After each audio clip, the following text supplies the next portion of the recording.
Hey guys, welcome to my YouTube channel Logical Thinkers. In this video, I will discuss about block diagram reduction rules. इस video में हम block diagram को reduce करके छोटा कैसे बनाते हैं और फिर उसका यूज करके ट्रांसफर फंक्शन कैसे निकालते हैं ये डिस्कस करने वाले हैं। आइए सबसे पहले इसमें हम डायग्राम को डिस्कस कर लेते हैं।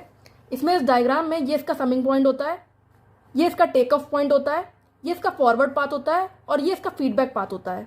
इसमें जो सबसे पहले इसका फर्स्ट रूल होता है वो सीरीज ब्लॉक का होता है, जिसमें जब दो ब्लॉक सीरीज में दिए होते हैं तब हम उसे मल्टीप्लाई कर देते हैं।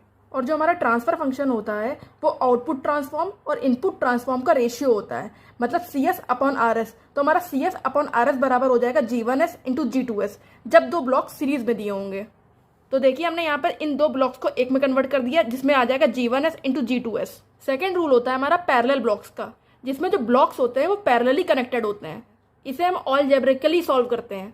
यहाँ इन गेन्स को हम इन सिग्नल्स के थ्रू सॉल्व करेंगे, मीन्स यहाँ जो साइन है उनके थ्रू।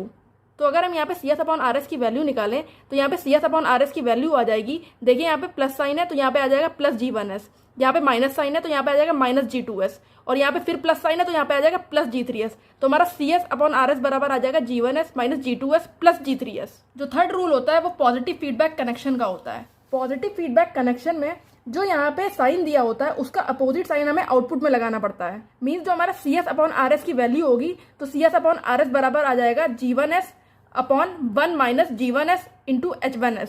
देखिए यहाँ पे प्लस साइन दिया हुआ है तो यहाँ पे माइनस साइन लगाना पड़ रहा है हमें, और यहाँ पे हम इस एक ब्लॉक को ऐड करके G1S और H1S को हटा सकते हैं, और यहाँ पे इसकी वैल्यू G1S अपॉन में 1 माइनस G1S इंटू H1S के बराबर होगी। जो हमारा फोर्थ रूल होता है वो नेगेटिव फीडबैक कनेक्शन का होता है। इसमें भी सेम यही होता है। इसमें यहाँ पे जो फीडबैक साइन दिया होता है उसका अपोजिट साइन हम उसके आउटपुट में लगाते हैं। तो देखिए यहाँ पे माइनस साइन है तो इसके आउटपुट में हम यहाँ पे प्लस साइन यूज करते हैं। तो यहाँ पे CS अपॉन RS बराबर आ जाएगा G1S अपॉन में 1 प्लस G1S इंटू H1S, और यहाँ पे हम इस एक ब्लॉक को ऐड करके G1S और H1S को हटा सकते हैं। यहाँ पे इस ब्लॉक की वैल्यू यही सेम होगी G1S अपॉन में 1 प्लस G1S इंटू H1S। आइए अब इसके फिफ्थ रूल को डिस्कस करते हैं। इसका जो फिफ्थ रूल है वो है shift a summing point before a block. Means हम यहाँ पे समिंग पॉइंट को ब्लॉक के पहले शिफ्ट करेंगे। तो सबसे पहले हम इसमें ये डिस्कस करेंगे कि यहाँ पे CS की वैल्यू क्या आ रही है। तो अगर यहाँ पे CS की वैल्यू निकालें तो यहाँ पे CS बराबर आ जाएगा, यहाँ पे दिया हुआ ये RS इंटू GS, और यहाँ पे ये दिया हुआ समिंग पॉइंट। समिंग पॉइंट में यहाँ पे देखिए यहाँ पे नेगेटिव साइन दिया हुआ है तो आ जाएगा माइनस XS। तो हमारा CS बराबर आ जाएगा RS into GS minus XS। तो आइए ये डिस्कस करते हैं कि जब हम यहाँ पे समिंग पॉइंट को ब्लॉक के पहले शिफ्ट करते हैं तो हमारा क्या आउटपुट आ रहा है, क्योंकि यहाँ पे CS की वैल्यू सेम आनी चाहिए। तो CS की वैल्यू हम सेम लाने के लिए यहाँ पे क्या चेंजेस करते हैं आइए ये डिस्कस करते हैं। तो आइए देखते हैं। ये है हमारा GS और हम यहाँ पे समिंग पॉइंट को ब्लॉक के पहले शिफ्ट कर रहे हैं। यहाँ पे ये है हमारा XS, ये है RS और ये है हमारा CS।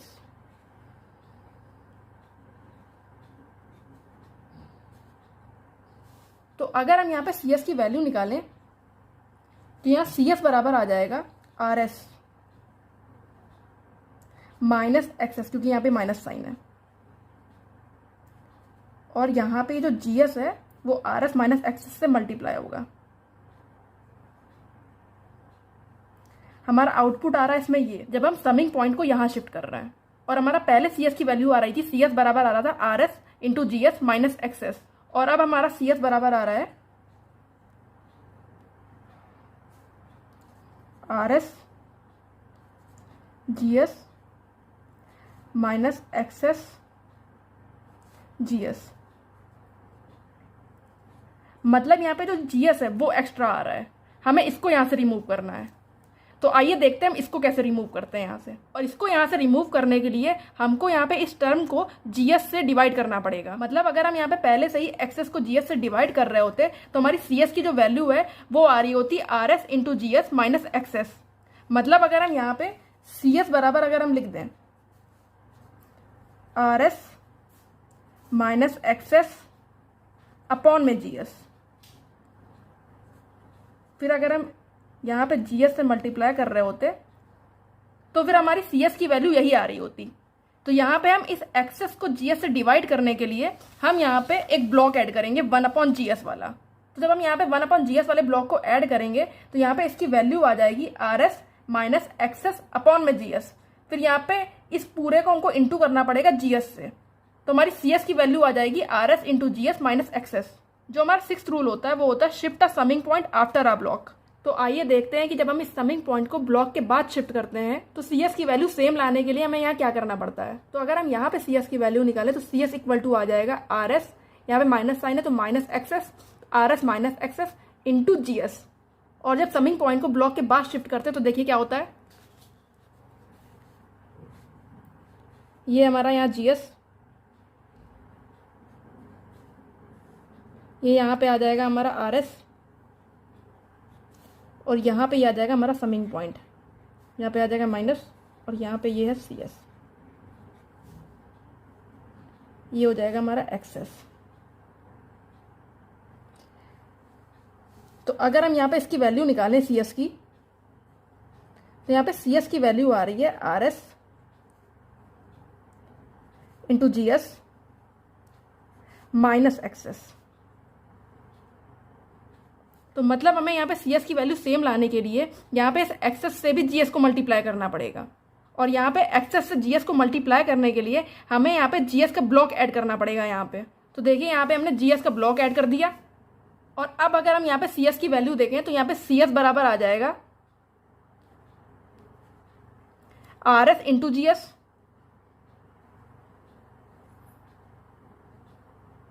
यहाँ पे ये है माइनस GS इंटू एक्सेस।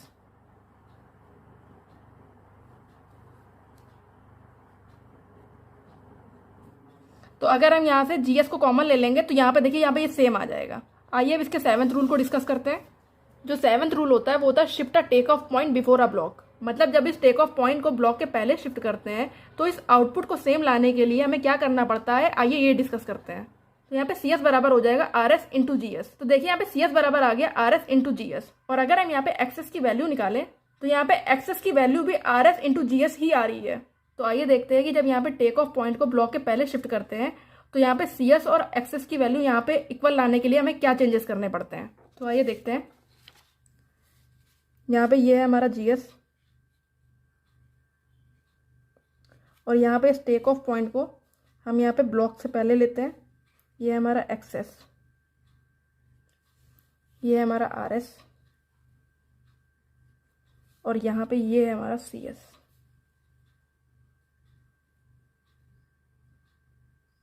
तो अगर हम यहाँ पे CS की वैल्यू निकालें तो यहाँ पे CS इक्वल टू आ जाएगा RS इंटू GS,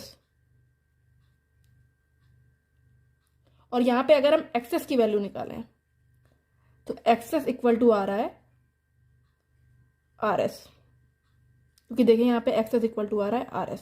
मतलब अगर हम यहाँ पे GS को इंटू कर देंगे तो यहाँ पे एक्सेस की वैल्यू पहले वाली वैल्यू के इक्वल आ जाएगी। तो अगर हम यहाँ पे GS के ब्लॉक को ऐड कर दें तो यहाँ पे एक्सेस इक्वल टू आ जाएगा RS इंटू GS, और CS की वैल्यू तो इक्वल आ ही रही है। तो यहाँ पे हमने GS वाले ब्लॉक को ऐड कर दिया, तो यहाँ पे एक्सेस बराबर आ जाएगा RS इंटू GS। आइए अब रूल नंबर 8 को डिस्कस करते हैं। जो रूल नंबर 8 होता है उसमें हम ब्लॉक के बाद में टेक ऑफ पॉइंट को शिफ्ट करते हैं। तो आइए सबसे पहले ये डिस्कस कर लेते हैं कि यहाँ पे CS और एक्सेस की वैल्यू क्या आ रही है। यहाँ पे भी अगर हम CS की वैल्यू देखें तो यहाँ पे CS इक्वल टू आ जाएगा RS इंटू GS। देखिए यहाँ पे CS बराबर आ गया RS इंटू GS, और जो एक्सेस की वैल्यू होगी यहाँ पे एक्सेस बराबर हो जाएगा RS, क्योंकि देखिए यहाँ पे ये एक्सेस बराबर हो रहा है RS के इक्वल। तो आइए अब ये डिस्कस करते हैं कि जब ब्लॉक के बाद में टेक ऑफ पॉइंट को शिफ्ट करते हैं तो यहाँ पे हमें CS और एक्सेस की वैल्यू इन दोनों वैल्यू के इक्वल लाने के लिए हमें यहाँ पे क्या चेंजेस करने पड़ते हैं। तो देखिए यहाँ पे ये है GS ब्लॉक,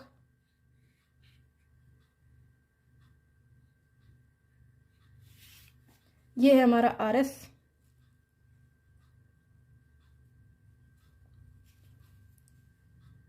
ये है हमारा CS, और यहाँ पे इस टेक ऑफ पॉइंट को हम ब्लॉक के बाद में शिफ्ट कर रहे हैं, ये है हमारा एक्सेस। तो अगर हम यहाँ पे CS की वैल्यू निकालें तो यहाँ पे CS बराबर हो रहा है RS इंटू GS के इक्वल, और अगर हम यहाँ पे एक्सेस की वैल्यू निकालें तो यहाँ पे एक्सेस इक्वल टू आ रहा है RS इंटू GS। और अगर हम यहाँ पे पहले एक्सेस की वैल्यू देखें तो यहाँ पे एक्सेस इक्वल टू आ रहा था आर एस के इक्वल, मतलब यहाँ पे ये जो जी एस टर्म है वो एक्स्ट्रा है। इसको रिमूव करने के लिए अगर हम यहाँ पे इस टर्म को जी एस से डिवाइड कर दें तो एक्सेस इक्वल टू आ जाएगा आर एस के इक्वल। मीन्स अगर हम यहाँ पे 1/GS वाला ब्लॉक ऐड कर दें तो हमारी एक्सेस की वैल्यू आ जाएगी आर एस के इक्वल। तो देखिए यहाँ पे जो इसकी वैल्यू आएगी एक्सेस की वो आएगी एक्सेस इक्वल टू हो जाएगा R S into G S upon में जी एस, मतलब एक्सेस बराबर हो जाएगा आर एस के इक्वल। और सी एस की वैल्यू तो पहले से ही इक्वल आ रही थी। आइए अब डिस्कस करते हैं रूल नंबर 9 के बारे में। रूल नंबर 9 में हम shifting a take off point before a summing element को डिस्कस करते हैं। मतलब जब हम समिंग एलिमेंट के पहले हम टेक ऑफ पॉइंट को शिफ्ट करते हैं तो हमें यहाँ पे क्या चेंजेस करने पड़ते हैं, आइए इसको डिस्कस करते हैं। अगर इस डायग्राम में हम यहाँ पे सी एस की वैल्यू देखें तो यहाँ पे सी एस इक्वल टू आ जाएगा एक्स प्लस माइनस वाई। और अगर हम यहाँ पे एक्सेस की वैल्यू देखें तो यहाँ पे एक्सेस की वैल्यू भी आ रही है एक्स प्लस माइनस वाई। तो आइए अब ये डिस्कस करते हैं कि जब समिंग एलिमेंट के पहले हम टेक ऑफ पॉइंट को शिफ्ट कर देते हैं तो यहाँ पे सी एस और एक्सेस की वैल्यू को इक्वल लाने के लिए हमें यहाँ पे क्या चेंजेस करने पड़ते हैं। तो अगर हम टेक ऑफ पॉइंट को पहले शिफ्ट कर दें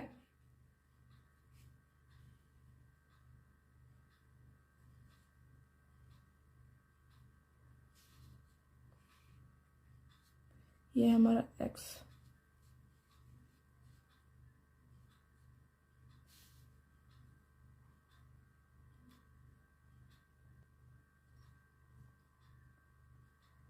तो हमने यहाँ पे टेक ऑफ पॉइंट को समिंग एलिमेंट के पहले शिफ्ट कर दिया। तो अगर हम यहाँ पे सी एस की वैल्यू देखें तो यहाँ पे सी एस इक्वल टू आ जाएगा एक्स प्लस माइनस वाई। और अगर हम यहाँ पे एक्सेस की वैल्यू निकालें तो यहाँ पे एक्सेस इक्वल टू आ जाएगा एक्स। तो देखिए यहाँ पे एक्सेस की वैल्यू आ रही है एक्स प्लस माइनस वाई, मतलब हमें यहाँ पे प्लस माइनस वाई यहाँ पे ये ऐड ऑन करना है इसमें, मतलब हमें यहाँ पे एक और समिंग एलिमेंट की जरूरत पड़ेगी। मीन्स अगर हम यहाँ पे एक और समिंग एलिमेंट लगा दें और यहाँ पर भी अगर हम y इनपुट दे दें तो जो हमारा एक्सेस की वैल्यू यहाँ पे आ जाएगी वो आ जाएगी x प्लस माइनस वाई। तो देखिए यहाँ पे हमने एक और समिंग एलिमेंट ऐड कर दिया यहाँ पे एक्सेस की वैल्यू इक्वल लाने के लिए। देखिए यहाँ पे जो एक्सेस की वैल्यू है वो इक्वल आ रही है x प्लस माइनस वाई और सी एस की वैल्यू तो पहले से ही इक्वल आ रही थी। आइए अब रूल नंबर 10 डिस्कस करते हैं। रूल नंबर 10 में हम समिंग एलिमेंट के बाद में टेक ऑफ पॉइंट को शिफ्ट करते हैं। तो अगर इस डायग्राम में हम सी एस और एक्सेस की वैल्यू देखें तो देखिए यहाँ पे सी एस की जो वैल्यू है वो यहाँ पे आ जाएगी एक्स प्लस माइनस वाई। और अगर हम यहाँ पे एक्सेस की वैल्यू देखें तो यहाँ पे एक्सेस इक्वल टू हो जाएगा एक्स के इक्वल। तो आइए अब देखते हैं कि जब समिंग एलिमेंट के बाद में हम टेक ऑफ पॉइंट को शिफ्ट करते हैं तो क्या होता है। तो अगर हम यहाँ पे समिंग एलिमेंट के बाद में टेक ऑफ पॉइंट को शिफ्ट करते हैं